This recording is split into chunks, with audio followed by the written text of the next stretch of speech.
नमस्कार, मैं सुनीता। आज हम सॉइल ट्रीटमेंट सीखेंगे। सॉइल ट्रीटमेंट का मतलब है कि जब हम कोई फसल लगाते हैं या कोई सब्जी लगाते हैं तो उसके पहले हमें मिट्टी को अच्छे से तैयार करना होता है।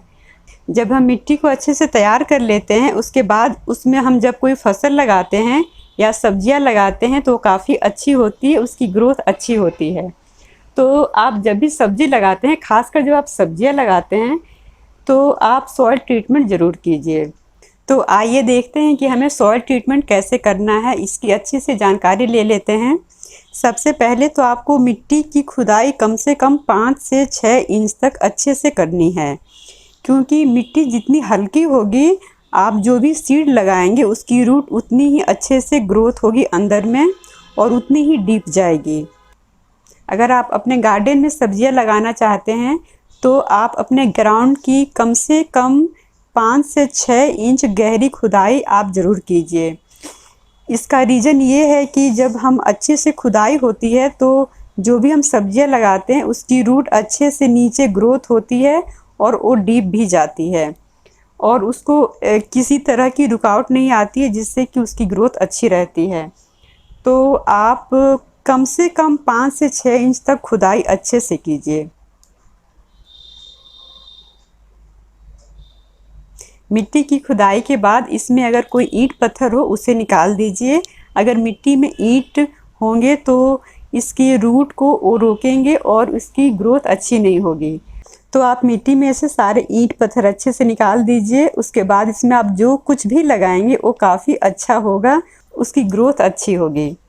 और अगर आप गमले में सब्जियां लगाना चाहते हैं तो आप एक बार देख लीजिए कि आपके गमले की मिट्टी में भी कोई ईंट तो नहीं है। अगर है तो उसे भी निकाल दीजिए। मिट्टी में से ईंट पत्थर निकालने के बाद इसे ऐसे ही छोड़ दें ताकि इसमें सनलाइट आए और अच्छे से धूप लगे। धूप लगने से इसमें जो भी फंगस होंगे वो सारे हट जाएंगे। और आप तो जानते ही होंगे कि हमारे लिए और पौधों के लिए सनलाइट कितना इम्पोर्टेंट है। मिट्टी में जितना धूप लगेगा मिट्टी उतनी स्ट्रांग होगी और आप उसमें जो भी सीड लगाते हैं वो काफ़ी अच्छा, उसकी ग्रोथ काफ़ी अच्छी होगी। अगर आपके पास पहले से गमले में मिट्टी है तो उसे उलट दे और उसमें भी अच्छे से धूप लगा ले। जब धूप लग जाएगी 2 से 3 दिन, उसके बाद हम इसमें आगे जाके खाद डालेंगे। आप देख सकते हैं मिट्टी अच्छे से सूख चुकी है। मैंने इसे 2 से 3 दिन ऐसे ही छोड़ दिया था। सबसे पहले हम इसमें फंगिसाइड डालेंगे। फंगिसाइड डालने से मिट्टी में जो भी फंगस होगा वो हट जाएगा। आप फंगिसाइड ऑनलाइन ऑर्डर करके मंगा सकते हैं, लेकिन अभी मेरे पास फंगिसाइड नहीं है तो मैं उसके लिए एक अल्टरनेट नीम का पाउडर यूज़ कर रही हूँ। आप नीम का पाउडर अपने घर में आसानी से बना सकते हैं। नीम के पत्तों को आप तोड़िए और उसे छांव में सुखा लीजिए। जब वो सूख जाए तब उसे मिक्सी में पीसकर अपने पास रख लीजिए। आप एक गमले में तकरीबन 1 मुट्ठी नीम का पाउडर डाल सकते हैं।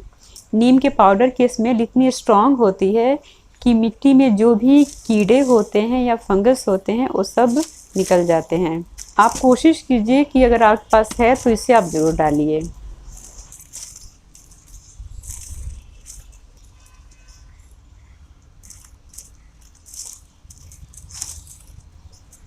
उसके बाद मैं इसमें पत्तों की खाद डाल रही हूँ। मेरे गार्डन में काफ़ी सारे पत्ते गिरते हैं तो मैं उसे एक जगह इकट्ठा करके उसमें पानी डालती रहती हूँ और ये धीरे धीरे 3-4 महीने में खाद बन जाती है।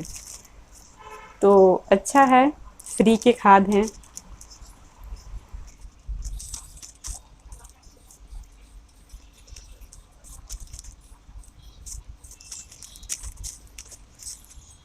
चलिए अब इसके बाद मैं इसमें कंपोस्ट डाल रही हूँ। जो आप अपने किचन के वेस्ट होते हैं, जो सब्जियों के छिलके हैं, फलों के छिलके हैं, उससे मैं कंपोस्ट बनाती रहती हूँ।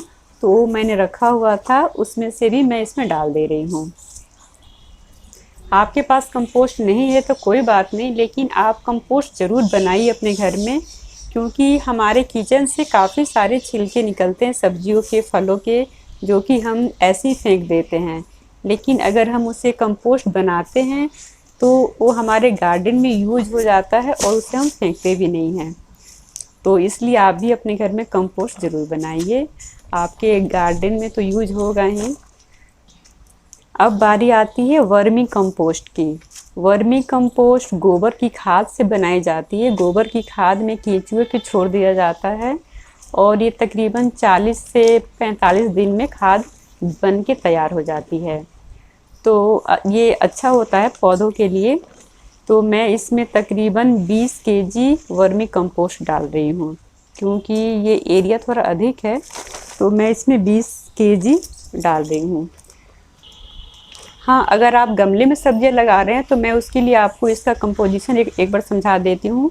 30% आपको मिट्टी लेना है, 30% वर्मी कंपोस्ट लेना है, 20% आपको कोकोपीट लेना है।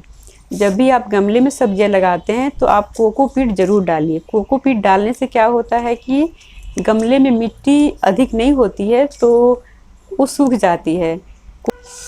जैसे कि आप किसी दिन पानी देना भूल गए तो कोकोपीट की वजह से मिट्टी में मॉइस्चर रहता है, तो पौधे जल्दी मरते नहीं हैं, सूखते नहीं हैं। और 20% इसमें रेत डालिए। रेत डालने से इसका ड्रेनेज अच्छा हो जाता है, जिससे कि रूट रॉटन नहीं होता है। और अगर आपके पास वर्मी कुलाइट और परलाइट है तो उसे भी एक एक मुट्ठी डाल दीजिए। इसके अलावा अगर आपके पास फ़िश मील है और बोन मील है तो उसकी भी एक एक मुट्ठी आप डाल सकते हैं। क्योंकि गमले में मिट्टी थोड़ी सी होती है तो मिट्टी को हमें स्ट्रॉन्ग करना है, जिससे कि जो भी हम लगाएं वो अच्छे से ग्रोथ हो। लेकिन मैं नीचे ग्राउंड में लगा रही हूँ तो मैं ये सब कुछ नहीं डाल रही हूँ। बस मैं फंगीसाइड के लिए नीम का पाउडर डाला और खाद डाला। सब कुछ डालने के बाद इसे अच्छे से मिक्स कर लीजिए। मिक्स करने के बाद इसे एक दिन के लिए और छोड़ दीजिए धूप में, अच्छी धूप में छोड़ दीजिए। उसके बाद हम इसमें सीड लगाएंगे। तो सीड की पूरी जानकारी के लिए कि कौन सा सीड अच्छा होता है और हमें सीड का ट्रीटमेंट कैसे करना है, इसकी पूरी जानकारी के लिए मेरा अगला वीडियो आप ज़रूर देखिएगा। अगर आपने मेरे चैनल को अभी तक सब्सक्राइब नहीं किया है तभी मेरे चैनल को सब्सक्राइब कीजिएगा और वीडियो को अधिक से अधिक शेयर कीजिएगा और लाइक करना तो बिल्कुल मत भूलिएगा। तब तक के लिए नमस्कार।